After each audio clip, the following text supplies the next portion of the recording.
In this video, I am going to explain graphical method in linear programming problem, maximization problem with mixed constraints. So far, we discussed the problems with positive coordinates. Here we are going to discuss with negative coordinates.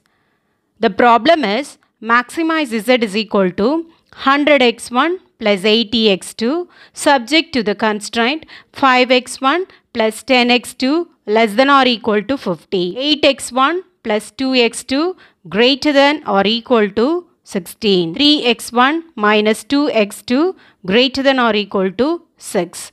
x1 comma x2 greater than or equal to 0. First step, in the usual manner, we have to write the standard form. The first condition is 5x1 plus 10x2 is equal to 50. Take this as number 1. The second condition is 8x1 plus 2x2 is equal to 16. You take this as number 2. And 3x1 minus 2x2 is equal to 6. You take this as number 3. First step, we have to write the standard form for the given conditions. Step 2, we have to find the coordinates of the given conditions. The first condition is 5x1 plus 10x2 is equal to 50.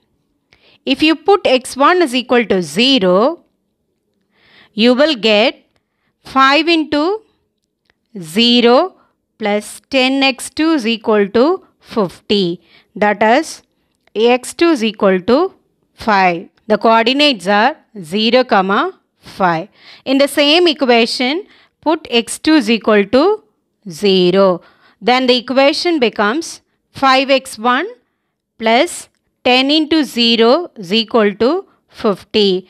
That is, x1 is equal to 10. So the coordinates are 10, 0.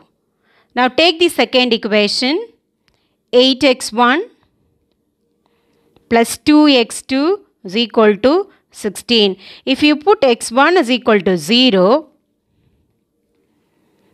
you will get 8 into 0 plus 2x2 is equal to 16. That is, x2 is equal to 8. So the coordinate is 0, 8. In the same equation, put x2 is equal to 0. That is, put x2 is equal to 0, then the equation becomes 8x1 plus 2 into 0 is equal to 16. That is, x1 is equal to 2. So the coordinate is 2, 0. Now take the third condition, 3x1 minus 2x2 is equal to 6. Third condition is 3x1 minus 2x2 is equal to 6. Put x1 is equal to 0. You will get 3 into 0 minus 2x2 is equal to 6. That is, minus 2x2 is equal to 6. That is, x2 is equal to minus 3. So the coordinate is 0, minus 3. In the same equation, put x2 is equal to 0. That is, put x2 is equal to 0 implies that 3x1 minus 2 into 0 is equal to 6. 3x1 is equal to 6 implies that x1 is equal to 2. So the coordinate is 2, 0. Once we find the coordinates, we have to move on to the feasible region. For finding the feasible region, first we have to draw horizontal line x1 axis, vertical line x2 axis, and mark the points based on the given coordinates. For the first condition, the coordinates are 0, 5 and 10, 0. 0, 5 is some point here. 0, 5. Another point is 10, 0. 10, 0. Now connect these 2 points by a straight line. This is first condition. Now in the second condition, the coordinates are 0, 8 and 2, 0. 0, 8 is some point here, 0, 8 and 2, 0, that is 2, 0. Now connect these 2 points by a straight line. This is the second condition. Now for the third condition, the coordinates are 0, -3 and 2, 0.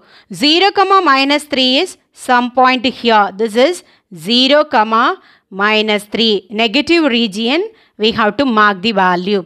Another point is 2, 0. Now connect these 2 points by a straight line. Once we connect all the coordinates, we have to identify the feasible region. For the first condition, objective function is maximum, inequality is less than or equal to, and the coordinates are positive. So you have to shade below the line. Shade below the line. So this is my first coordinate. Okay, so I have to shade inside this line. That is, you have to shade like this. For the first line, you have to shade inside the region. For the second condition, objective function is maximum, inequality is greater than, and the coordinates are positive. So you have to shade above the line. This is my second line. So I have to shade above the line. I'm using some other color. Shade above the line. My second constraint, I have to shade above the line. And for the third condition, objective function is maximum, inequality greater than, and the value is negative. So I have to shade above the line. If your inequality is greater than means you have to shade above the line. So the shading portion is this one, above the line. As I told earlier, you have to check the common region that cover all the 3 conditions. Here only one color is there, and here 2 color is there, and here 1 color, and here 1 color, and you see this in this region all the 3 colors are there. Here you have only 1 color. So without doubt you can say that this is the feasible region. Once you shade, you have to give the names for that particular region. This is A, and this is B, and this is C. For A, the corner point is 2, 0. For B, the corner point is 10, 0. For C, you have to take it from the graph. C is a point of intersection of these 2 lines. Either you can solve these 2 equations, you will get the coordinates, or else you can take it from the graph. See the graph, and here the pointers, the x1 point is 4. So you have to write 4, and you see this line. For this line, it touches at 3. So the coordinate is 4, 3. Therefore, ABC is the feasible region. Now step 4 is find the optimum value of Z. For that we have to write the corners of the feasible region. The corners are A, B, C. For A, the coordinate is 2, 0. For B, the coordinate is 10, 0. For C, the coordinate is 4, 3. We have to find the value of Z. Z is equal to 100 into 2 plus 80 into 0. That is 200. Next value is Z is equal to 100 into 10 plus 80 into 0. That is 1000. My third value is Z is equal to 100 into 4 plus 80 into 3. If you multiply and add, you will get 640. Now we have to find the optimum value of Z. Here you are given objective function is maximum. So we have to select the maximum value of z. Here z values are 200, 1000 and 640. So the maximum value is 1000. So the corresponding coordinate 10, 0 decides the optimum solution. So the optimal solutions are x1 is equal to 10 and x2 is equal to 0. If you like this video, please share and subscribe. Thank you for watching.